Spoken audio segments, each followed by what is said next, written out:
pessoal! Na aula de hoje chegamos à última parte do tema Educação no Mundo Antigo.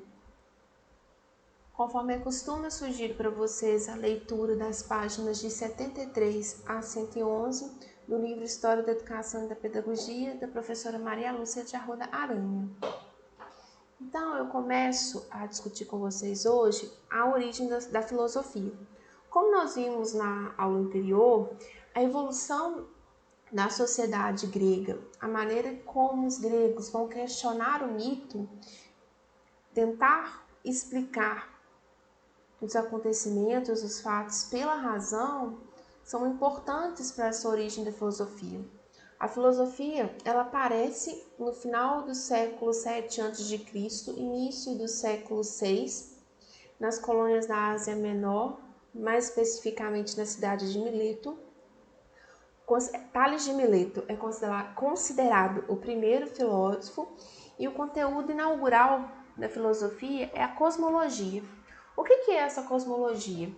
Se a gente pega a etimologia da palavra e dividir, a gente vê que cosmos tem a ver com a ordem e a organização do mundo, e logia com o pensamento racional, que é uma característica da filosofia. Então, essa cosmologia, essa primeira empreitada da filosofia, tem a ver com compreender, através do conhecimento racional, a ordem do mundo ou da natureza. Então, a gente tem esse primeiro período, é chamado de pré-socrático.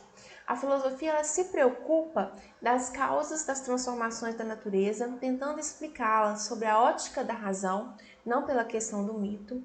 Ela vai se desenvolver, sobretudo, nas cidades de Jônia, Mileto, Crótona. São os principais filósofos divididos em várias escolas. A escola jônica, nós temos Tales de Mileto, Anaximenes, Anaximandro e Heráclito. Da escola itálica, nós temos Pitágoras, Filolau e Árquitas. Da escola eleata, nós temos Parmênides e Zenão. E da escola de pluralidade, temos Empédocles, Anaxágora, Leucípito e Demócrito. O período socrático é um período que a gente pode dizer que ele coincide com o desenvolvimento das cidades-estados, do comércio, o desenvolvimento do artesanato, das artes militares. Nós temos, como vimos na aula anterior, Atenas como centro da vida social, política e cultural da Grécia. Temos o florescimento da democracia essa que não era para todos, mas para que a ideia do cidadão ela fosse aceita, era preciso que os seus pares soubessem mais. E para que isso ocorresse, era preciso que houvesse a persuasão dos demais. Essa questão do convencimento pela retórica, pelo debate na ágora. Então, essa mudança de quadro vai impactar na educação.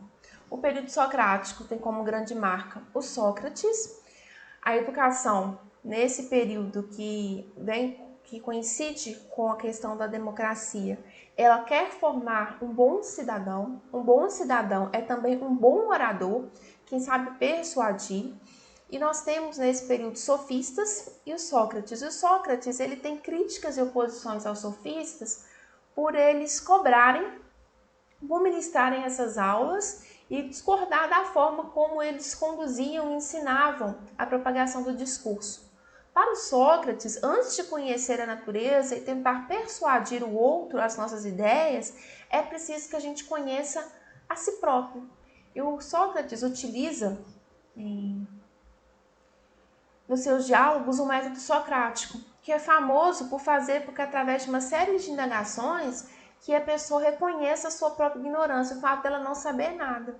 E a gente se reconhecer como ignorante, de não ter conhecimento sobre tudo, segundo Sócrates, é o primeiro passo para que a gente consiga alcançar a sabedoria. Depois do Sócrates, nós temos o Platão, discípulo dele. O Platão, ele tem uma proposta pedagógica, digamos assim. Dentro do livro A República, ele tem uma passagem que ele fala da cidade de Calípolis. Dessa cidade, ele faz uma proposição pedagógica. Para ele, a educação ela deveria ser ministrada de acordo com as diferenças que existem entre as pessoas. E as posições sociais, elas não deveriam ser ocupadas pela questão econômica ou pela questão hereditária, e sim por um processo seletivo. Então, o que Platão propunha? Até os 20 anos, todas as pessoas receberiam o mesmo tipo de educação. Depois disso, as pessoas seriam divididas em alma de bronze, alma de prata e alma de ouro. A alma de bronze seriam as pessoas que estariam aptas a trabalhar na agricultura, nas artes, no comércio, enfim, para prover a sobrevivência da polis. Já a alma de ouro, alma de prata, desculpa, a pessoa que passasse da etapa da alma de bronze, ela receberia estudos por mais 10 anos e seria responsável pela guarda do Estado. Aqueles que ultrapassassem essa alma de prata seriam a alma de ouro, que é aqueles que seriam iniciados na arte do diálogo e da filosofia. Então, segundo Platão, quando essa pessoa atingisse 50 anos, ela poderia compor o Supremo de Magistrados, que seriam as pessoas responsáveis pela administração social. Essa ideia de Platão de educação, ela é uma ruptura, porque ela vai propor um tipo diferente de acesso às classes sociais que vão além do poder hereditário, e ele traz como marca também a questão de pensarmos a educação como despertar as potencialidades do indivíduo. Aristóteles também é um importante filósofo desse período. O Aristóteles ele é pai de uma enciclopédia, onde ele tenta organizar todo o saber que foi produzido e acumulado pelos gregos ao longo dos tempos, e ele fala que esses saberes eles estão organizados em vários ramos e áreas, e a filosofia seria a totalidade desses saberes. A filosofia, então, para Aristóteles, ela não seria um saber específico, mas sim a forma de conhecer as coisas através de procedimentos. E para ele, cada saber tem um campo que lhe é próprio, um objeto específico, formas de demonstração e de provas. O Aristóteles, ele propunha que o Estado deveria ser responsável pela formação da cidadania e deveria formar aqueles que eram detentores do ócio digno. Lembra que nós falamos sobre isso na aula passada? Que o ócio digno eram as pessoas que tinham condições de manter a sua subsistência sem ter que trabalhar, que seriam aqueles que teriam a possibilidade de frequentar escolas, de governar, de guerrear. E a educação, nessa perspectiva do Aristóteles, ela deveria considerar que a pessoa está em constante movimento e deveria trabalhar para que o sujeito conseguisse alcançar a sua plenitude e a realização do ser. Para ele, o papel da educação é trabalhar com uma pedagogia da essência. O que seria essa pedagogia da essência? Tornar o que o ser humano deve ser. Os pós-socráticos, eles vão se dividir em duas correntes principais: o estoísmo e o epicurismo. A primeira delas parte do princípio que o ser humano, para que ele busque a felicidade, ele deve fugir de tudo que lhe causa prazer, porque o prazer proporciona dor e sofrimento. Então, para isso, o indivíduo ele deve se afastar dos bens materiais e dominar as paixões, para que ele não caia em dor. Já o epicurismo, ela vai em oposição. Para eles, a felicidade é a busca do prazer, e o indivíduo ele deve evitar tudo que se opõe à felicidade. Ele deve se aproximar daquilo que lhe traz felicidade.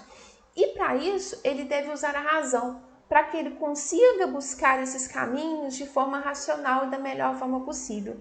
Então, a educação pós-socrática é uma educação que é voltada para o controle dos sentidos do ser humano. Entendido a questão da Grécia, a gente vai passar agora para Roma. Roma tem os seguintes estágios. Assim como a gente viu na Grécia, temos as tribos, que eram povos com costumes e línguas distintas, com desenvolvimento heterogêneo. A etapa da realeza, que quando ocorre o desenvolvimento do comércio, das cidades, da propriedade privada, e a gente tem a divisão entre patrícios e plebeus, sendo os patrícios os detetores do poder e do dinheiro, e os plebeus a grande parcela da população pobre. A república, que se instaura com a queda do último rei, tem a proposição de um senado vitalício e o surgimento de uma nova aristocracia, que tem acesso ao poder não somente pela origem, mas pela riqueza. E a gente tem também, nesse momento, a tomada do território grego. E no Império, temos uma máquina burocrática bastante desenvolvida. a questão do direito romano, o paganismo versus o monoteísmo e a fragmentação do império no final. Então, os romanos, eles acreditavam que os povos conquistados também poderiam ter acesso à educação, desde que fosse feito pagamento de impostos. E dentro da questão da educação de Roma, a gente encontra a perspectiva dos humanitas, que é uma educação com sentido geral, uma educação de humanidade, uma educação voltada à cultura do espírito, à formação moral, político e literária. A educação, quando a gente começa a estudar a história de Roma, ela é dividida em 3 momentos. O primeiro momento, que essa educação é de origem patriarcal. No segundo momento, nós temos a influência do helenismo. E no terceiro, que nós temos a fusão romana com o helenismo, com a supremacia dos valores gregos. A educação heróica, a gente vê a perpetuação dos valores da nobreza, dos valores de sangue. As famílias romanas, elas eram famílias muito extensas, não eram famílias nucleadas, tais quais a gente está acostumado hoje. Então, até os 7 anos, a criança ela ficava sob a incumbência dos cuidados da mãe ou da matrona. Depois dos 7 anos, a mulher ela era educada para os serviços de casa e do lar, e o homem ele passava por uma série de etapas.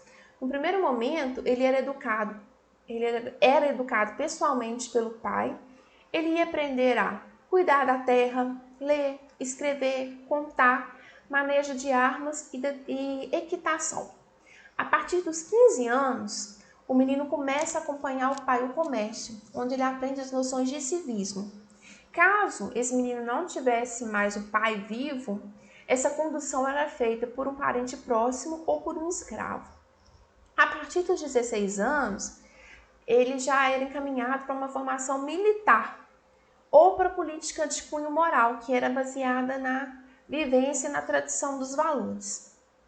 A educação cosmopolita, ela se dá no momento em que se instaura a república em Roma, a gente tem o enriquecimento e a expansão do território. São criadas escolas elementares particulares, elas não são de incumbência do Estado, frequentada por meninos de 7 a 12 anos. No primeiro momento, essa escola, assim como a gente viu na Grécia, era conduzida por mestres simples e mal pagos, em uma aprendizagem baseada, sobretudo, em castigos físicos. A partir do momento em que os romanos vão ter contato com os gregos, a gente tem uma mudança na educação. Dos 12 aos 16 anos, os meninos eles vão ser educados pelos gramáticos, onde eles vão ter acesso aos clássicos gregos, geografia, aritmética, geometria, astronomia. Além disso, vão receber formação na arte de bem falar e de bem escrever. O terceiro grau seriam cursos de retórica, voltado para essa arte de bem falar, como a gente falou anteriormente, no estudo das coisas do discurso. Nesse caso, os professores eles eram menor remunerados. E a educação romana, ela era voltada para a formação do indivíduo livre, da aristocracia. Durante o Império, a gente vê a manutenção desse sistema educacional, mas a gente vê que o Estado começa a intervir na educação. No primeiro momento, essa intervenção ela se dá de forma bem restrita. Posteriormente, a gente vê o Estado oferecendo subvenção para essas escolas particulares. E no terceiro momento, o controle do Estado da educação através da legislação. E em 1º a.C., a gente vê o estímulo para a criação de escolas em todo o Império. Então, a gente vê alguns imperadores e a marca deles pela educação. César, por exemplo, ele concede o direito de cidadania a todos os professores. Vespasiano, ele libera os professores do pagamento de impostos. Juliano oficializa a nomeação de professores pelo Estado.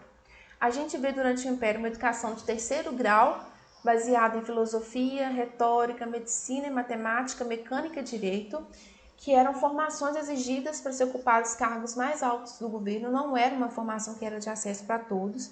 A gente vê uma expansão na criação de bibliotecas, sobretudo com material proveniente de terras que eram conquistadas, e uma educação voltada para a ação política. Como filósofos romanos, trouxe alguns casos para vocês. Trouxe primeiro Catão. Ele escreveu 2 livros sobre educação que desapareceram. Ele defendia a tradição, ele era contra a influência helênica, ou seja, a cultura romana ser permeada pela grega, e ele defendia muito ao retorno às raízes romanas. Varrão, ele vai representar a transição entre Grécia e Roma, de modo que os romanos começam a aceitar a influência da sociedade grega. Ele escreveu uma enciclopédia didática, em que ele fala do ensino da gramática, e ele compôs uma série de sátiras que orientam os jovens na conduta moral, tentando propor máximas edificantes. O Cícero, que foi muito conhecido, ele é de uma filosofia eclética, ele vai se enveredar um pouquinho no platonismo, no epicurismo e no estoísmo. Ele é um filósofo famoso pela sua oratória, ele chegou até a intervir nos rumos da política do império, e ele defendia uma educação integral do orador. E para que esse orador tivesse essa educação de forma geral, ele teria acesso à formação jurídica, à aprendizagem da argumentação filosófica, desenvolvimento de habilidades literárias e até teatrais. O Cícero ele é um filósofo que vai influenciar, de certa forma, o Renascimento. Temos Sêneca, que viveu de 4 a.C. a 65. Ele foi preceptor de Nero, mas depois de um certo tempo ele vai ser preso e vai ser obrigado a se suicidar. E para o Sêneca, a filosofia era um instrumento que seria capaz de orientar o indivíduo para o bem viver e ensinar a esse indivíduo a vida humana verdadeira. Para ele, a educação, o principal papel, seria ensinar o indivíduo a dominar os apetites pessoais de forma racional. Ele dá muita ênfase à formação moral, e dá menor atenção à questão da retórica. Nós temos também Plutarco, que vai ter grande importância na música, na questão da beleza e na formação do caráter. E o Quintiliano, que é um dos pedagogos mais respeitados dentro de Roma. Ele lecionou nas escolas de retórica. Ele foi o primeiro professor a receber um pagamento do imperador. Ele também se preocupou com algumas técnicas de educação, sobretudo aquelas voltadas à formação do orador. E ele fala da necessidade de cuidados com a criança desde a primeira infância. Ele tem alguns textos sobre o ensino de leitura e escrita de forma simultânea, não separado, e da importância da aprendizagem em grupo na formação do sujeito. Então, gente, resumindo, na aula de hoje a gente viu um pouquinho dos filósofos gregos, falamos da educação em Roma, dos filósofos romanos também, das concepções de educação que existiram em Roma e de como a filosofia ela transitou nesse processo. Então é isso, caso vocês tenham alguma dúvida, estou à disposição para poder esclarecê-las e em caso de dúvidas, me procurem e aguardo vocês na nossa próxima aula.